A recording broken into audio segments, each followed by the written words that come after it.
جو دوسرا مصرع ہے مومن کی تعریف جو انہوں نے بیان کی، میرے نزدیک مومن کی تعریف یہ ہے کہ جو حضور پیغمبر اسلام صلی اللہ علیہ وسلم کے اسوہ حسنہ سے قلب و روح کو منور کرے اور اس طرح وہ مقام لولاک کا فیضان حاصل کرے.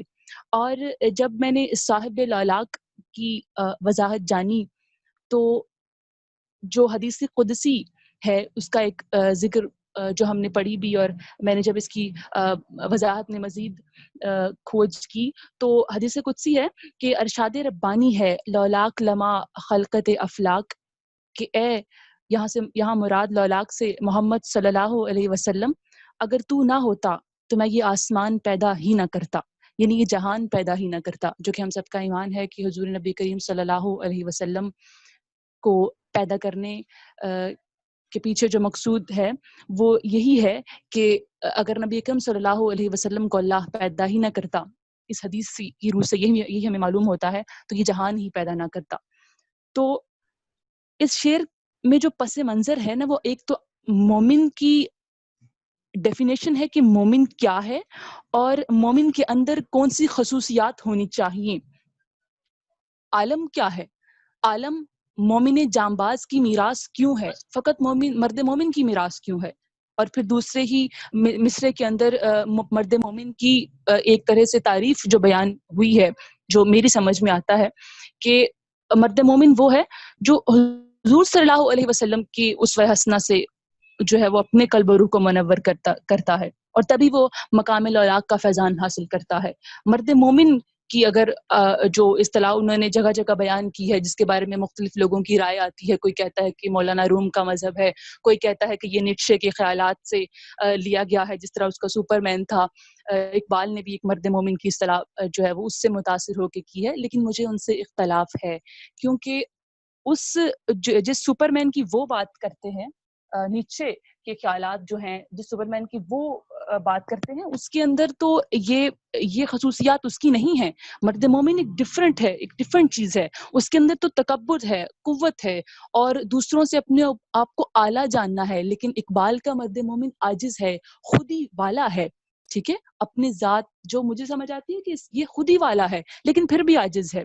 اور اطاعت الہی، ضبط نفس، نیابت الہی، جو اس کے مراحل علامہ اقبال نے خود ہی کے جو مراحل بیان کیے ہیں، وہ تو ہرگز نیچے کا سپرمین مجھے نہیں لگتا. مرد مومن ایک اقبال کا پیور خالصتاً اسلامی فلسفہ بھی ہے، لیکن ملاؤں سے ہٹ کر جو ایک مسجد کے ممبر اور وہ ملا کا خیال تھا کہ مرد مومن کیا ہے، اقبال نے ان سے بہت ہی ڈفرنٹ اور بہت ہی خوبصورت جو ہے ہمیں ایک کانسیپٹ دیا ہے کہ مرد مومن ہی آخر کیا ہے.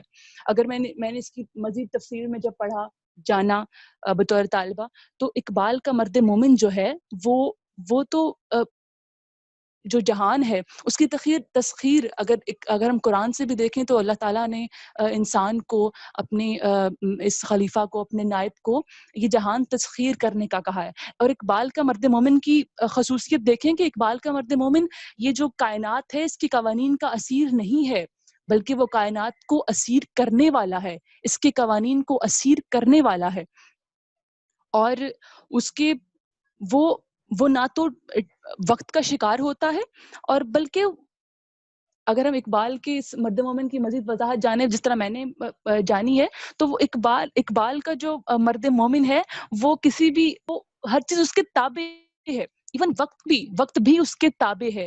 اور کیوں تابع ہے؟ کیونکہ وہ اگر تسخیر کائنات کرتا ہے، اس کی اپنی خود ہی ایک عرفان ذات کے باعث انسان کو جو مقام حاصل ہوتا ہے، جو اقبال کا فلسفہ خودی ہے، اقبال کا فلسفہ عشق ہے، جب ہم ان کو جانتے ہیں تو ہی ہم اقبال کے مرد مومن کی وضاحت کو جان پاتے ہیں کہ اقبال کا مرد مومن آخر ہے ہی کیا.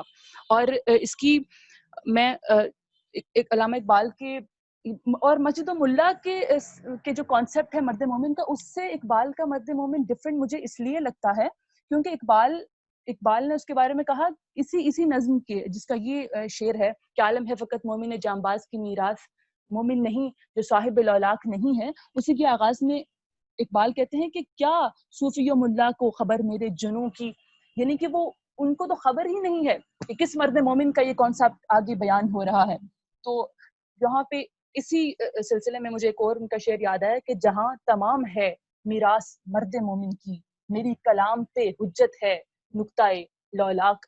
یعنی کہ وہ اطاعت الہی اور اطاعت الہی تک پہنچنے کے لیے اطاعت رسول صلی اللہ علیہ وسلم اور ان کی اطاعت اور پیروی اور عاجزی اور خودی کا بھی ہونا، یہ ایک بہت ہی خوبصورت، جتنا ہم اس کو جان سکیں ہمیں جاننا چاہیے.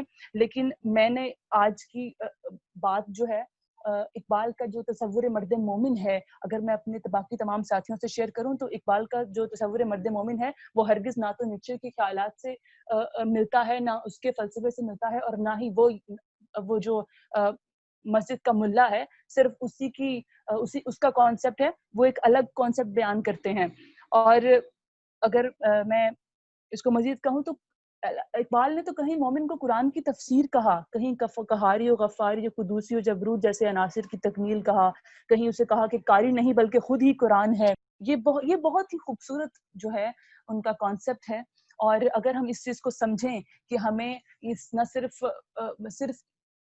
صرف مسجد کے ہو کے نہیں رہ جانا تبھی ہم مرد مومن کہلائیں گے، صرف اس کی عبادت کے علاوہ جو ہماری ذمہ داری ہے، جو اس کے باقی احکام ہیں اس کو پورا کرنا، اگر ہم اس چیز کو نبھائیں گے تو ضرور ہم اقبال، سب سے پہلے تو یہ کہ ہم اقبال کے مرد مومن کے تصور کو جانیں، اور پھر جب ہم اس کے اوپر عمل کریں گے تو آف کورس ہم جو آنے والی مشکلات ہیں یا جن مشکلات سے ہم گزر رہے ہیں ان سے ہمیں نکلنے کا موقع ملے گا.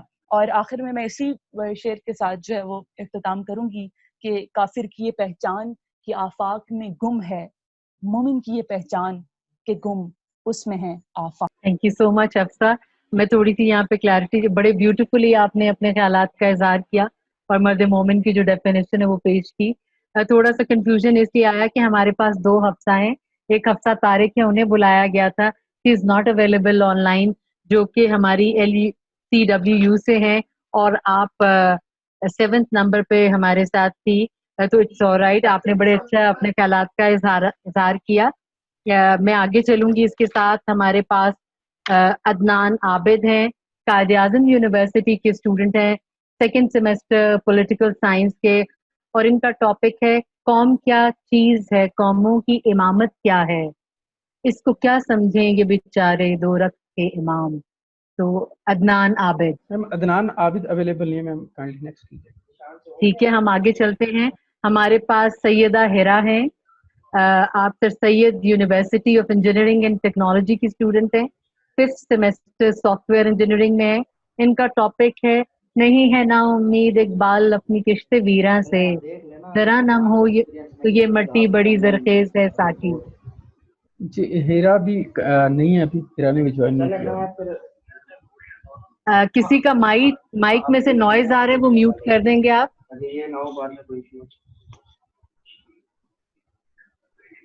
جی مائک میں نے کر دیے، میوٹ کر دیے سارے. جی ٹھیک ہے. ہبا ہیں یہاں پہ. جی میں سیکوینس میں بلاتی ہوں، میرے پاس سیکوینس ہے. زہیب عالم ہے ہمارے پاس، جی ہیں موجود. زہیب عالم ہے GC یونیورسٹی لاہور سے، یہ ماسٹرز کر رہے ہیں اردو میں، اور ان کا ٹاپک ہے تو ہی ہے ناداں چند کلیوں پر کنات کر گیا، تو ہی ناداں چند کلیوں پر کنات کر گیا، وگرنہ گلشن میں علاج تنگ یہ داماں بھی ہے. تو over to you Adnan. Zohaib. بہت شکریہ میڈم. سب سے پہلے تو عرض کرتا چلوں کہ مجھے خوشی ہے کہ میاں اقبال صلاح الدین صاحب ہمارے ساتھ موجود ہیں، اور ان جیسی نابغہ علم ہستی کے سامنے بات کرنا بہت مشکل ہے، لیکن بہرحال جتنا اقبال کو میں نے سمجھا ہے، کیونکہ میں GC یونیورسٹی سے میرا تعلق ہے اور یہ اقبال کا ادارہ بھی ہے، تو میں ایموشنلی بھی بہت اٹیچڈ ہوں اقبال کے فلسفے کے ساتھ، کیونکہ میں نے بہت ساری ڈسکشن وہاں پہ GC یونیورسٹی میں بھی اکثر کی ہیں. تو جہاں تک اس شعر کا تعلق ہے جو میں نے عنوان کے طور پہ دیا ہے کہ تو ہی ناداں چند کلیوں پر کنات کر گیا، ورنہ گلشن میں علاج تنگ داماں بھی ہے. اس شعر میں ایک لفظ ہے چنگی داماں. یہ 2 ایسے الفاظ ہیں جو اس شعر کی گرہیں کھولتے ہیں. اور میں یہ سمجھتا ہوں کہ اقبال کی شاعری کو ریٹوریکل انداز میں پڑھ کے گزر جانا، اب ہمیں اس سے آگے آنا چاہیے، اور جو ہم خودی کا تصور یا مرد مومن کا یا دوسرے تصورات ہیں، میرا اس بارے میں نظریہ یہ ہے کہ ان کو بجائے کام کرنا چاہیے، اور اقبال کے فلسفہ کہاں یہ جو خواندہی کرتا ہے خرابیوں کی، اور ہمیں اس کو ٹھیک کرنا چاہیے، درست کرنا چاہیے۔ تو میں اس سلسلے میں عرض کرتا چلوں کہ یہ جو شعر ہے، تو ہی ناداں چند کلیوں پر کنات کر گیا، ورنہ گلشن میں علاج تنگی داماں بھی ہے۔ یعنی اقبال کا جو فلسفہ ہے، اقبال کے بہت سارے فلسفوں میں سے ایک فلسفہ یہ بھی ہے کہ نوجوان جو ہے اسے کسی چیز پر قناعت نہیں کرنی چاہیے۔ اگر وہ علم حاصل کر رہا ہے، علم کے میدان میں علم کے موتی چن رہا ہے، تو اسے بجائے کہیں ٹھہر جانے کے مزید چیزیں کھنگالنی چاہیے، اسلامی تاریخ پڑھنی چاہیے اسے۔ ہم بطور نوجوان جو مختلف یونیورسٹیز میں اپنے مختلف کورسز پڑھتے ہیں، ان کے ساتھ ساتھ ہمیں اسلامی تاریخ بھی پڑھنی چاہیے، جن کے بارے میں علامہ صاحب نے کہا تھا کہ کتابیں اپنے آبا کی جو دیکھیں ان کو یورپ میں تو دل ہوتا ہے 30 پارہ، تو وہ 30 پارے جو اقبال کا دل ہوتا ہے وہ ہمارے آبا کی کتابوں کو شیخ محی الدین ابن العربی کی اور دوسرے جو ہمارے ائمہ ہیں اور دوسرے جو جابر بن حیان ہے، ابن الہیشم ہے، جتنے بھی ہمارے سائنس کے میدان میں کام کرنے والے ہیں، آرٹس کے میدان میں کام کرنے والے ہیں، لٹریچر کے میدان میں کام کرنے والے ہیں، جتنے بھی زندگی کے فنون ہیں، ان کی کتابیں جب اقبال یورپ میں دیکھتے ہیں تو ان کا دل سی پارا اس لیے ہوتا ہے کیونکہ ہمارے ہاں علم کا اس قدر فقدان ہے کہ میں ڈاکٹر عبدالسلام صاحب کا ایک انٹرویو سن رہا تھا، تو وہ کہہ رہے تھے کہ جو لائبریری ہے وہ اتنی ضروری ہے نوجوان کے لیے کہ آپ کو 3 سیڑھیاں بھی لائبریری کے لیے نہ چڑھ کے جانا پڑے۔ آپ کے کتاب آپ کی دسترس سے اتنی قریب ہونی چاہیے، علم آپ کے اتنا قریب ہونا چاہیے کہ آپ کو اس کے لیے 3 سیڑھیاں بھی نہ چڑھنی پڑے۔ ہمارے ملک کا مسئلہ یہ ہے کہ ہمارے ملک میں لائبریریز کو بہت زیادہ ہماری ایکسیس سے بہت دور کر دیا گیا، اور جو لائبریریز ہیں ان میں کتابیں جدید نہیں ہیں، نئی نہیں ہیں۔ علامہ صاحب کے فلسفے کے حوالے سے بھی بہت ساری چیزیں لکھی جا چکی ہیں، بہت ساری چیزیں ڈسکس ہو چکی ہیں، لیکن کون سی کتاب ہمیں پڑھنی ہے، ان کے کون سے فلسفے پہ کس آدمی نے تحقیق کی ہے، ہمیں آج تک اس کا ہی نہیں پتا۔ ہم چند تصورات خودی کا ہو یا کوئی اور تصور ہو، میرا خیال ہے، یہ میرا خیال ہے، آپ اس سے اختلاف کر سکتے ہیں، کہ ہم صرف اس کو ریپیٹ کرتے رہتے ہیں، ٹی وی چینلز پہ ریپیٹ کرتے رہتے ہیں، کالمز میں ریپیٹ کرتے رہتے ہیں، اپنی روزمرہ زندگی میں اسپیچ میں ریپیٹ کرتے رہتے ہیں، پریکٹیکلی ہم نہیں دیکھتے۔ تو سب سے پہلی جو ضرورت اقبال ہمیں بتاتا ہے وہ یہ بتاتا ہے کہ ہمیں قناعت نہیں کرنی، ہمیں چیزوں کو ڈھونڈنا ہے، تلاش کرنا ہے، تحقیق کے میدان میں آگے جانا ہے، ورنہ گلشن میں علاج تنگی داماں بھی ہے۔ اس کا مطلب یہ ہے کہ اگر آپ کا ظرف نہیں ہے، آپ علم حاصل کرنے کی طرف اتنے راغب نہیں ہیں، تو آپ کو چاہیے کہ آپ دستے دعا دراز کریں، تاکہ آپ کا جو دامن ہے اس کی تنگی کا بھی علاج اس گلشن میں، اسی گلشن میں موجود ہے، جو گلشن ایک خالق کا تعمیر کردہ ہے، بنایا ہوا ہے۔ تو اقبال اس حوالے سے یہ کہتے ہیں اور ہمیں ترغیب دلاتے ہیں نوجوانوں کو۔ میں ایک تھوڑا سا پرسنل ایکسپیرینس ہے میرا، کسی شعر کی تشریح میں، اس کے متن کی تشریح میں عرض کرتا چلوں کہ پاک ٹی ہاؤس کے سامنے اکثر ہم جاتے تھے، کتابیں اتوار بازار لگتا ہے وہاں پہ کتابیں دیکھنے کے لیے، تو ایک دن میری جیب میں پیسے نہیں تھے، تو میں ویسے ہی کتابیں دیکھنے چلا گیا کہ چلیے کتابیں دیکھنے سے ویسے ہی دل کو ٹھنڈک ملتی ہے، تو دیکھ لیتے ہیں کتابیں۔ تو میں دیکھتا کتابیں، میرے اندر ایک امنگ پیدا ہوئی، میرے اندر ایک یار میں یہ کتاب بھی خرید سکتا، لیکن میرے پاس پیسے نہیں، اب میں کیا کروں؟ تو میرے ذہن میں خیال آیا کہ یہ پڑھنے کی جو للک ہے، جو میرے اندر یہ جذبہ پیدا ہوا ہے، یہ ٹی ہاؤس کے سامنے چلتے ہوئے اس بازار میں ہی کیوں پیدا ہوا ہے؟ یہ جذبہ میرے کمرے میں ہاسٹل میں بیٹھے ہوئے یا ہمارے ملک میں گلیوں بازاروں میں بیٹھے ہوئے کیوں میرے اندر پیدا نہیں ہوتا؟ مجھے ایک خاص ماحول کا محتاج کیوں ہونا پڑا ہے؟ تو پھر میرے ذہن میں یہ بات آئی کہ ہم جب گلیوں بازاروں میں پھرتے ہیں تو ہمیں میمز بنانے کی ہمیں مختلف چیزوں پہ جوک کرنے کی تحریک ملتی ہے, ہم ایک دوسرے کو دیکھ کے بہت مذاق اڑاتے ہیں چیزوں کا, سنجیدہ چیزوں کو بھی مذاق اڑاتے ہیں, لیکن ہمیں پڑھائی کی ترغیب نہیں ملتی. ہمارا جو دامن ہے وہ اتنا تنگ ہو چکا ہے کہ اس میں علم کے چند موتی یا چند کلیاں بھی نہیں آتی. تو یہ افسوس ہے, علامہ افسوس کرتے ہیں. اسی لیے انہوں نے نوجوانوں کے لیے جو نظم لکھی اس میں کہا تھا انہوں نے کہ اگر چاہوں تو نقشہ کھینچ کر الفاظ میں رکھ دوں, مگر تیرے تخیل سے فزوں تر ہے وہ نظارہ. یعنی ہم ابھی اس نظارے کو دیکھ ہی نہیں پاتے, ہم اس نظارے کو دیکھنے کے قابل, ہماری چشم بینا, ہماری جو چشم نابینا ہو چکی ہے وہ اس نظارے کو دیکھنے کے قابل ہی نہیں رہی جو نظارہ اقبال کہتے ہیں کہ میں لفظوں میں کھینچ سکتا ہوں. لفظ میں وہ نظارہ کھینچا جا سکتا ہے جو آپ کی عقل میں, آپ کے خیال میں, آپ کے شعور میں رائج ہو چکا ہو, تصور پا چکا ہو, جگہ بنا چکا ہو. لیکن ہمارے ذہن میں وہ نظریہ جگہ تو کیا بنائے گا, بلکہ ہم ابھی اس نظریے کی تلاش میں بھی نہیں نکلے, ہم اس رستے پر بھی نہیں نکلے. تو اقبال بنیادی طور پہ نوجوانوں کے حوالے سے یہ نوحہ کرتے نظر آتے ہیں, اور میرا خیال ہے ہمیں ضرورت ہے کہ ہم اقبال کے فلسفے کو پریکٹیکلی دیکھیں, بجائے اس کے کہ ہم اس لائن کی طرح جو کسی بھی واقعے کے اوپر ٹی وی پہ چلتی ہے کہ اس واقعے پہ ہم شدید مذمت کرتے ہیں. مذمت کا مجھے آج تک مطلب سمجھ نہیں آیا, نہ کبھی مذمت کے لفظ نے میرے دل میں کوئی دھڑک پیدا کی ہے کہ یہ واقعہ ہو گیا زہیب تو آپ کا مذمت ہو رہی. ٹائم ختم ہو چکا ہے کافی اوپر, آپ اس کو وائنڈ اپ کیجیے گا پلیز. جی بالکل بالکل, میں وائنڈ اپ کر رہا ہوں. جی بالکل. تو بنیادی طور پہ یہی ترغیب ہے جو اقبال ہمیں دلانا چاہتے ہیں. تو اس حوالے سے ہمیں ان کو پڑھنا چاہیے, پریکٹیکلی دیکھنا چاہیے. آپ سب کا بہت شکریہ, میڈم آپ کا بہت شکریہ, اور میں اجازت چاہتا ہوں. Thank you so much. Thank you so much Zohaib, آپ نے ڈیٹیل میں اپنے خیالات کا اظہار کیا. ہمارے ساتھ فرا دیبا ہیں, government college women university Sialkot سے, اور آپ کا ٹاپک ہے ہر ایک مقام سے آگے مقام ہے تیرا, ہر ایک مقام سے آگے مقام ہے تیرا, حیات ذوق سفر کے سوا کچھ اور نہیں. فرا دیبا صاحبہ کی طرف چلوں گی میں. السلام علیکم. السلام علیکم. مجھے آج نہایت خوشی ہے کہ میں جی سی ویمن یونیورسٹی سیالکوٹ کی ایک طالبہ کی حیثیت سے سیالکوٹ کے ہی ایک عظیم سپور ڈاکٹر محمد اقبال کے خیالات کا اظہار کرنے کی سعادت حاصل کر رہی ہوں. اس کے ساتھ ہی میں ڈاکٹر شبیر حسین کی شکر گزار ہوں کہ انہوں نے اور آپ سب نے مل کر اس مایوسی کے دور میں بزم اقبال کی شمع روشن کی.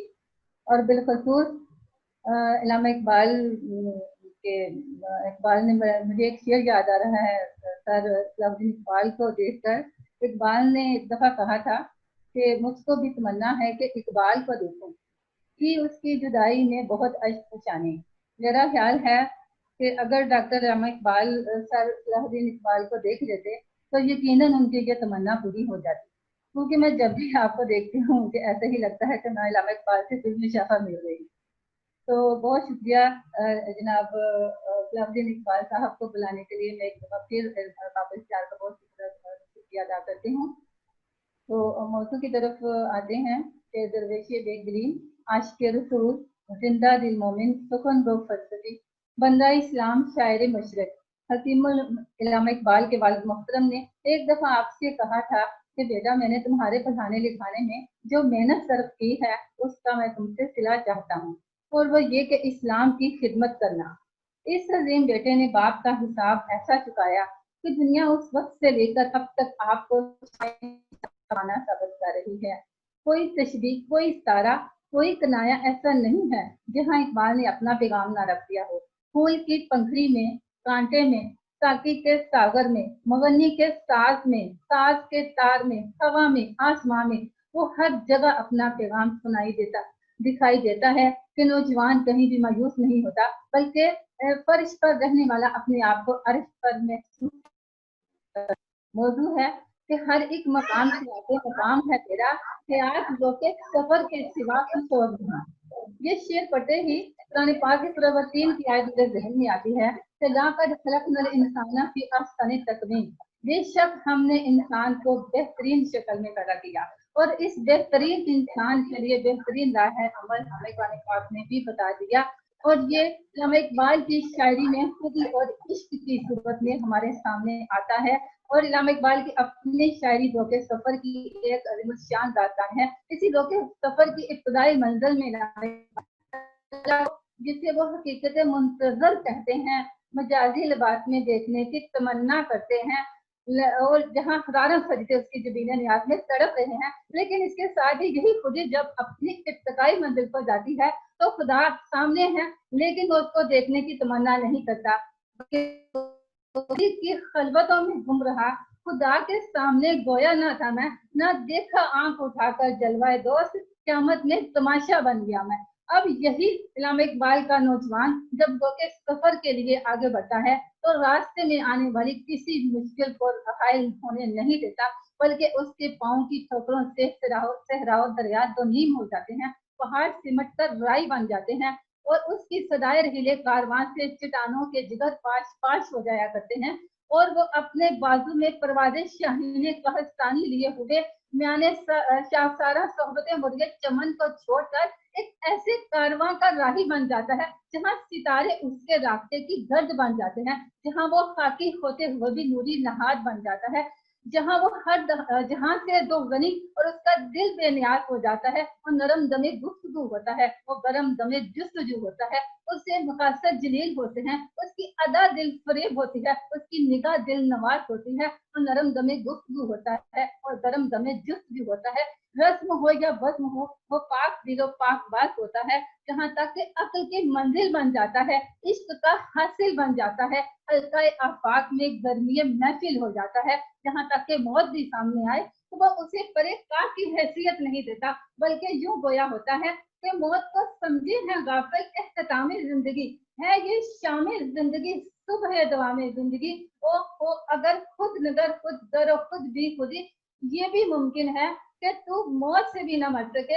یہی بات ہے کہ علامہ اقبال اپنے نوجوان سے کچھ دیر کے لیے مایوس ہوتے ہیں، بلکہ آج کے نوجوانوں کو دیکھ کر مجھے بھی علامہ اقبال کا وہ شعر یاد آتا ہے کہ بجھی عشق کی آگ اندھیر ہے، مسلمان نہیں راکھ کا ڈیر ہے، لیکن یہ مایوسی تھوڑی دیر کے لیے ہوتی ہے۔ اقبال کی شاعری کو پڑھ کر انسان کبھی مایوس نہیں ہوتا، وہ خود فوراً دوسری طرف آ جاتے ہیں کہ شراب کہن پھر پلا ساکیا، وہی جام گردش میں لا ساکیا، مجھے عشق کے پر لگا کر اڑا، میری خاک جگنو بنا کر اڑا، تڑپنے پھڑکنے کی توفیق دے، دل مرتضی سوزے صدیق دے، تیرے آسمان کے تاروں کی ہے، زمینوں کے شب زندہ داروں کی ہے، اور خود ہی نہ دے سیم و زر کے عوض نہیں دے کے عوض۔ علامہ اقبال کی پوری شاعری وانجے درا سے لے کر ارمغان حجاز تک ان کے دو کے سفر کی عظیم الشان داستان پیش کرتی ہے، جہاں وہ مومن کو اس کا مقام یاد دلاتے ہیں اور فرماتے ہیں کہ مومن کے جہاں کی حد نہیں ہے، مومن کا مقام ہر کہیں ہے، اور بڑے جا یہ کوہ گراں توڑ کر طلسم زمان و مکان توڑ کر جہاں اور بھی ہیں ابھی بے نمود کے خالی نہیں ہے، ہر ایک منتظر تیری یلغار کا، تیری شوقی فکر و کردار کا، تو ہے فاتح عالم خوب و زشت تجھے بلکہ اقبال تو کہتے ہیں کہ نہ تو زمین کے لیے ہے نہ آسمان کے لیے، جہاں ہے تیرے لیے تو نہیں جہاں کے لیے۔ اور مایوسی کے بعد پھر ایک دم سے جو ہے وہ ہمیں جی اٹھنے کی تلقین کرتے ہیں اور فرماتے ہیں کہ پھر سلیما کی نظر دیتی ہے پیغام خروش ہے کہ لا ساقی شراب خانہ ساز، پھر دکان تیری ہے لبریز مہ ناؤ نوش، پھر دلوں کو یاد آ جائے گا پیغام خروش، پھر جبین ناز حرم سے آشنا ہو جائے گی۔ بہت شکریہ۔ بہت شکریہ دیبا، بہت ہی خوبصورتی سے آپ نے اپنے خیالات کا اظہار کیا۔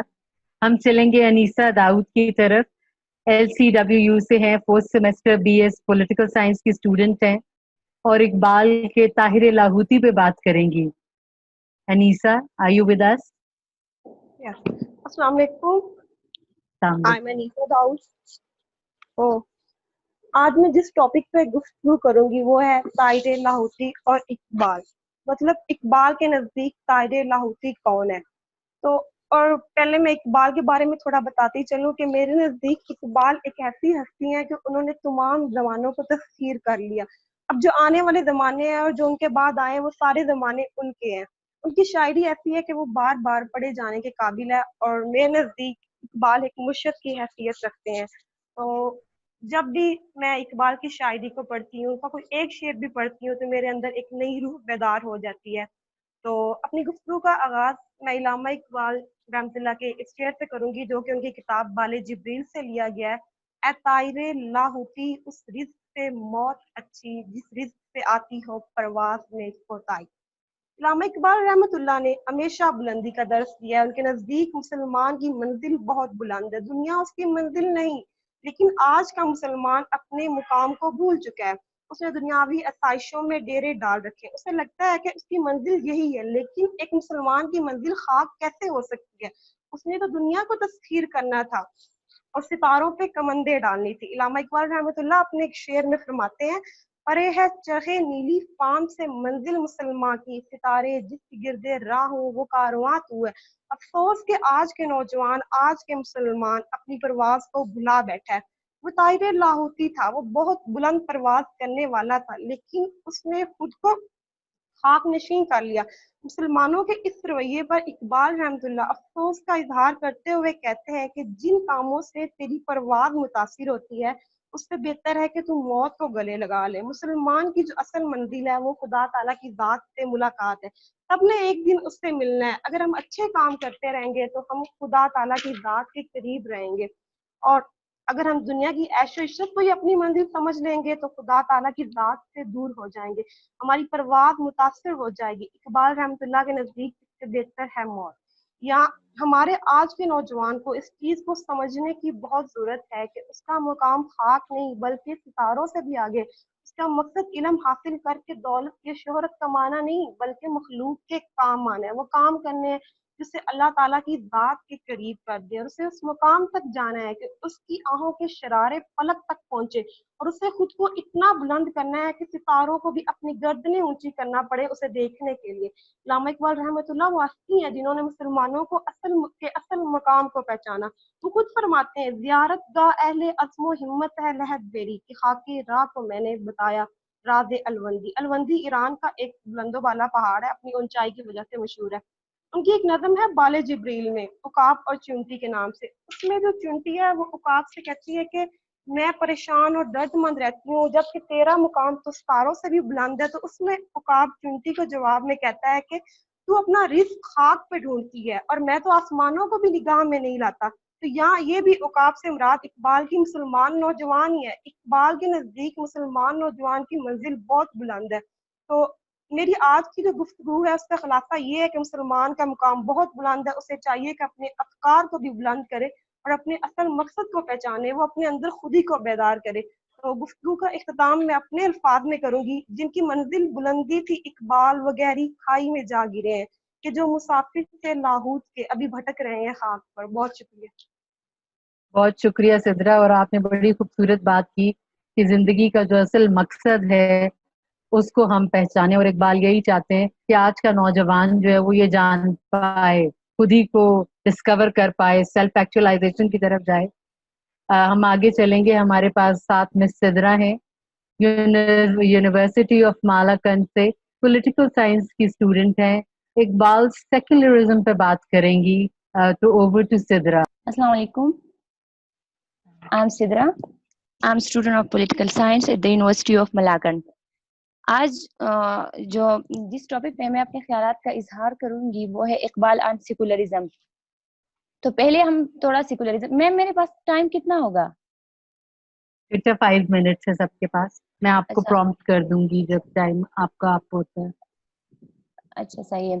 تو اقبال سیکولرزم کے بارے میں کیا کہتا ہے؟ تو سب سے پہلے ہم یہ دیکھتے ہیں کہ سیکولرزم جو ہے وہ ایک ویسٹرن کنسیپٹ ہے جو کہ 17 سینچری میں ویسٹ میں اوریجنیٹ ہوا تھا، اور یہ ہمیں ایک اینٹی تھیسس کے طور پر ملا تھا تھیوکریسی کی، کہ جب عیسائیت میں جو ہے جو غلو کا عنصر ہے، جو مبالغہ کا عنصر ہے، وہ اپنے ایپکس پہ پہنچ گیا تھا، ایکسٹریم پہ پہنچ گیا تھا، تو ایک ریفارمسٹ موومنٹ شروع ہو جاتی ہے ان پوپس کے خلاف جو مذہبی اور سیاسی دونوں طرح سے لیڈ کر رہے تھے.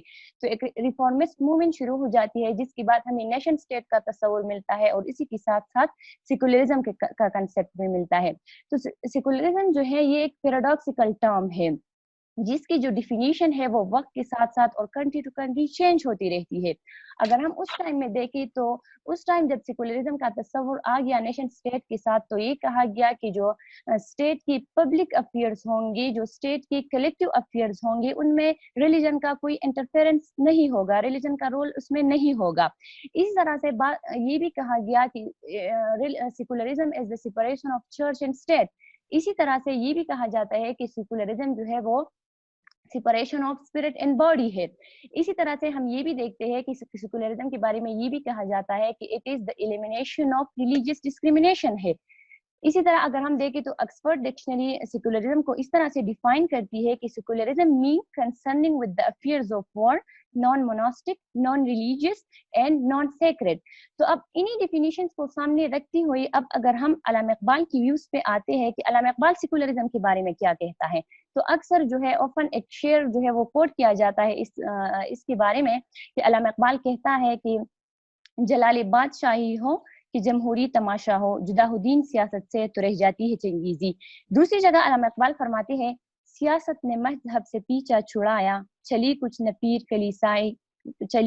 پیر کلیسائی کی پیری، ہوئی دین دولت میں جسم جدائی، ہوش کی امیری ہوش کی وزیری. تو یہاں پر اقبال نے ریلیجن کی جو ایتھیکل آئیڈیلز ہیں اس کو سامنے رکھا ہے کہ جب پاور آتا ہے، جو رولرز ہوتے ہیں، جو پولیٹیشنز ہوتے ہیں، جو کنکررز ہوتے ہیں، وہ پارترسٹی ہوتے ہیں. تو جب پاور آتا ہے تو ایبسولوٹ پاور کرپٹ ایبسولوٹلی. تو علامہ اقبال کہتا ہے کہ یہ تو دین ہوتا ہے جو آپ کو کہتا ہے کہ یہ چیز جائز ہے، یہ ناجائز ہے، یہ چیز اچھی ہے، یہ بری ہے.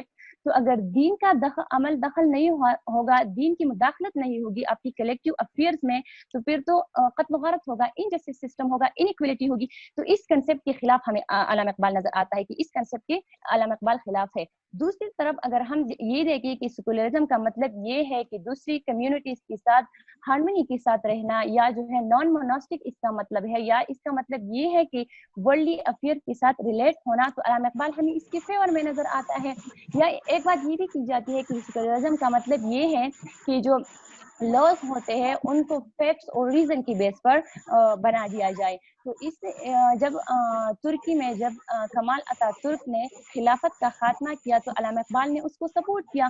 In the words of Allama Iqbal, the religious doctors of Islam in Egypt and India, as far as I know, haven't yet expressed themselves in this point. Personally, I find the Turkish view is perfectly sound.